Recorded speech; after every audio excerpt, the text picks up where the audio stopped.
La Corte Constitucional colombiana, a partir de la sentencia C-055, despenaliza el aborto a partir de la semana 24, que es el equivalente a aproximadamente 6 meses de gestación, lo que ha generado posiciones a favor y en contra. ¿Debe primar los derechos de la mujer sobre su cuerpo, los derechos del hombre sobre la paternidad o los derechos del ser que está por nacer? Yo soy Joxe Giraldo y esto es Divergentes. Hola, mi nombre es Caterina Arias, tengo 28 años, soy trabajadora social, feminista y activista por los derechos de las mujeres en la ciudad de Manizales. Soy una mujer pro aborto. Hola, mi nombre es Miguel Medina, soy abogado, soy defensor en materia de derechos humanos en el Sistema Interamericano de Derechos Humanos y mi posición es en contra del aborto. Bienvenidos a Divergentes, Caterine y Miguel. Vamos a hablar de un tema que realmente se ha vuelto muy álgido y genera opiniones encontradas en nuestra sociedad hoy en día. Y para que le demos inicio a esta conversación, yo quiero que ustedes nos cuenten cuál es la opinión que a ustedes les merece el aborto. Bueno, muy buenas tardes para todos, todas y todes. Yo soy una mujer que está a favor del aborto porque considero que la decisión sobre el hecho de ser mamá, de traer vida o no traer vida, le corresponde netamente a los cuerpos gestantes y a las mujeres, y en ese sentido debemos de tener el derecho de decidir sobre ello. Miguel, desde tu postura, ¿qué opinión te merece el aborto? Bueno, buenas tardes. Primero que todo, yo creo que compartimos plenamente ahí una posición en el sentido en que yo estoy de acuerdo en que todo el mundo debería decidir sobre su propio cuerpo lo que quiera hacer, siempre que no violente los derechos de los demás ni violente la ley. Entonces, en ese sentido, creo que hay un punto de conexión. Sin embargo, mi opinión con respecto al aborto tiene que ser en contra en la medida que yo considero que con la decisión no solo se está decidiendo sobre el propio cuerpo, sino también sobre el cuerpo de otro. En ese sentido, pues no puedo estar a favor. Y ahí empezamos con un tema bien interesante. ¿El aborto debe centrarse en los derechos de la mujer o en los derechos de la persona o el ser que está por nacer? Bueno, pues yo considero que el aborto debe centrarse en los derechos de la mujer netamente. ¿Por qué? Porque un feto no tiene derechos. Si un feto tuviera derechos, nosotros le podríamos comprar un seguro de vida a un feto.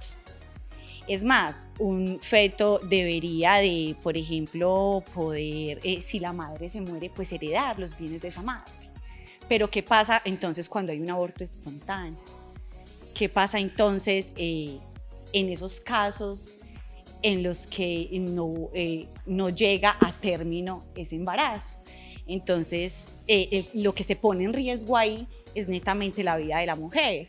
Y nosotros vemos que el hecho de que sea ilegal no quiere decir que las mujeres no aborten. Porque es que los abortos, según la OMS, en el mundo anualmente son de 25 millones de mujeres muertas a causa de abortos clandestinos. Entonces, ¿qué estamos poniendo por encima? ¿Un ser que aún no nace o la vida de una mujer que tiene derecho a decidir sobre si quiere tener la responsabilidad de dar vida o no? Miguel, ¿qué piensas de esa postura? Ok, yo no estoy de acuerdo en el sentido en que tanto en el derecho colombiano como en el derecho internacional el feto, el bebé, el nasciturus, sí tiene derechos. De hecho, en primer lugar, en el derecho colombiano, el Estado colombiano implementa políticas públicas para la protección, no la salud de la madre, sino la salud del bebé. Por ejemplo, la inyección de la tosferina, que es una política pública que tiene el Estado colombiano. Por ejemplo, digamos, el mismo tipo penal que hoy en día todavía existe en el Código Penal colombiano, que protege propiamente el derecho a la vida del feto, del bebé, del nasciturus. Eso desde el punto de vista del derecho colombiano, y desde el punto de vista del derecho internacional, los tratados internacionales que Colombia recoge, que Colombia acoge.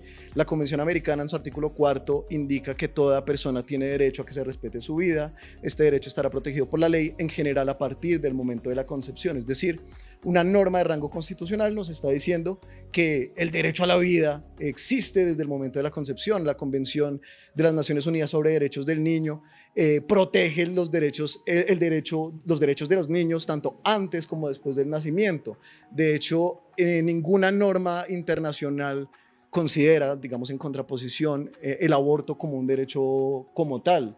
Y de hecho, yo sostengo en todo caso que El aborto en el derecho colombiano tampoco es un derecho, a pesar que la Corte Constitucional lo haya dicho así, sino es una conducta que fue despenalizada. Ahora, precisamente, iba a entrar a ese tema, la Corte Constitucional despenaliza el aborto hasta las 24 semanas de gestación, que eso es equivalente casi a 6 meses de embarazo, y eso se dio el año anterior. ¿Cómo se recibe en las poblaciones femeninas que son pro aborto este tipo de decisiones de parte de la Corte Constitucional? Bueno, pues realmente es una lucha en la que estamos todos los días y todo el tiempo muy contentas, claro, porque se despenaliza, porque es que el hecho de estar penalizado quiere decir que las mujeres podemos ir a la cárcel por tomar la decisión de abortar. Y sí es un derecho, ¿cierto? Y si bien lo dice el compañero, la Constitución tiene ciertos derechos y la ley como que tiene aún ciertas taras. En la Constitución política no hay derechos como tal para un feto, ¿cierto? Y entonces el hecho de que, digamos, llegue a tener esos derechos, yo creo que nosotros deberíamos preguntarnos qué pasan con los derechos entonces de ese feto cuando nace, cuando un bebé nace, porque entonces los movimientos pro vida, apenas nace el niño, se desentienden de la problemática. Porque entonces no veo cuáles son las iniciativas que está teniendo estos movimientos pro vida por darle una vida digna a ese niño y a esa niña, por darle educación digna, porque entonces, claro, crecen, se vuelven delincuentes, porque entonces abortar también es un privilegio de clase, porque es que en el mundo no abortan las mujeres que pueden. No abortan las mujeres que quieren, abortan las mujeres que pueden abortar, que tienen con qué pagar un aborto. Entonces, esto se vuelve una problemática pues muy grande, porque entonces, ¿hasta dónde son estos tales derechos que se promulgan del feto? ¿Sí? Si nacen y en condiciones de precariedad, vamos a ICBF y ICBF tiene un montón de niños y de niñas que no sabe qué hacer con ellos. Hay miles de niños y de niñas en las calles. Hace poco estaba viendo por la carrera 23 ICBF recogiendo a niños y quitándoselos a sus madres y violentando un montón de derechos tanto de esas madres como de esos niños y niñas. Y entonces ahí sí tendríamos que pensarnos, ¿y qué pasó con esos derechos de ese niño que tenía que nacer? Porque es que era el derecho del niño y de la niña por nacer. ¿Dónde queda eso? 6 meses de gestación no es demasiado ya darle vida a un ser para tomar la decisión de abortar. Para los movimientos pro aborto, para las mujeres que apoyamos el aborto, la discusión no se debe centrar en si tiene 3 meses, 6 meses o 9 meses. Obviamente hay unos tiempos establecidos para que ese procedimiento se lleve de mejor manera y no hayan riesgos para la vida de la madre. Pero, sin embargo, la discusión se debe centrar netamente es en la vida de la madre, es en la salud de la madre, porque es la quien decide tener o no tener ese o esa bebé, porque es que la responsabilidad, los cambios físicos, los cambios hormonales que eso implican son bastante grandes y son las mujeres las que tenemos que asumir eso.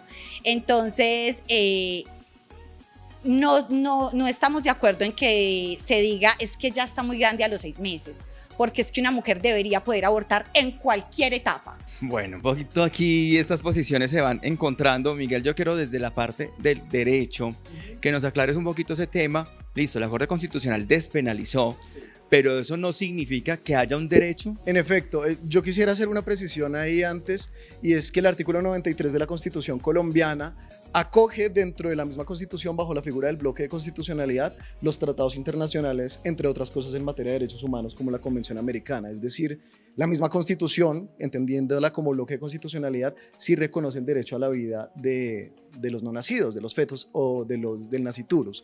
Ahora, ¿qué hace la Corte Constitucional en primer momento con la sentencia C-355? Despenaliza el aborto bajo 3 causales. Una despenalización no es un reconocimiento de derechos fundamentales. Si eventualmente el Estado colombiano decide mañana, por una cuestión de política criminal, no penalizar como un delito la inasistencia alimentaria, eso no quiere decir que los padres tengan un derecho fundamental a no pagar alimentos. Entonces ahí hay como un salto lógico, entender que una despenalización es la creación de un derecho fundamental, punto número 1. Ahora, punto número 2, ¿qué es un derecho fundamental? Un derecho fundamental es algo que el Estado quiere promover, que el Estado quisiera que las personas, sobre lo cual el Estado quisiera que las personas hicieran ejercicio de ello. Lo que yo he escuchado, digamos, en muchos movimientos feministas es lema de anticonceptivos para no abortar, aborto solo para no morir. En ese sentido, parece ser que no es algo que el Estado quiera promover. Y ahora, entender el aborto como un derecho fundamental sería entender que Colombia está en una suerte de esquizofrenia normativa, porque si por un lado el aborto es un delito en el Código Penal y por el otro lado es un derecho, ¿en qué medida un delito puede ser al mismo tiempo un derecho? En ese sentido, me parece que no podemos considerar que exista un derecho fundamental a abortar. Caterine nos decía, y ha sido muy explícita, en que debería ser una decisión de la madre protegiendo la salud de la madre. ¿Qué papel debería jugar el hombre en esta paternidad o en esta decisión? Mira, la verdad, yo creo que en cualquier decisión, las personas que deben estar involucradas son las personas cuyos derechos están siendo afectados. En ese sentido, si estamos hablando de acabar con una vida, porque biológicamente es una vida, jurídicamente es una vida, hasta desde el punto de vista filosófico es una vida, yo creo que la decisión debe ser de las personas cuyos derechos se ven involucrados. Lógicamente, no podemos llegar al absurdo de que el nasciturus pueda decidir, pero en ese sentido, ¿hasta qué punto no estamos llegando a ser autoritarios al momento de considerar decidir por el derecho de alguien más? Entonces, ¿qué papel debe jugar el padre? Yo creo que en ningún caso realmente alguien más puede decidir si el hijo vive o muere. Entonces, en ese sentido, tampoco el padre tendría el derecho de decir que se aborte o que no se aborte. Papel del hombre sobre esta decisión enfocado desde la paternidad. Bueno, realmente pienso algo muy sencillo, y es que si yo como hombre quiero ser padre, pues yo debo de estar con una mujer que quiera ser madre, ¿sí? Y si no, para eso existen anticonceptivos. Y si yo quiero ser un padre soltero porque es que esta mujer no me quiere dar un hijo, pues es que existen adopciones, existen un montón de posibilidades, y no la de obligar a una mujer a que tiene que parir. Entonces, la decisión para mí tiene que ser netamente de la madre, obviamente, ¿cierto? Si hay una relación de pareja, se llegan a acuerdos comunes, vamos a... Y claro, o sea, le quieres dar la voz, el voto a ese hombre, pero finalmente la decisión siempre debe de ser de la mujer. Bueno, un tema que realmente seguirá causando posiciones encontradas en nuestra sociedad y en nuestra cultura. Vale decir que todos los sujetos somos sujetos de derecho, tanto las mujeres y, según la legislación, los seres que están por nacer.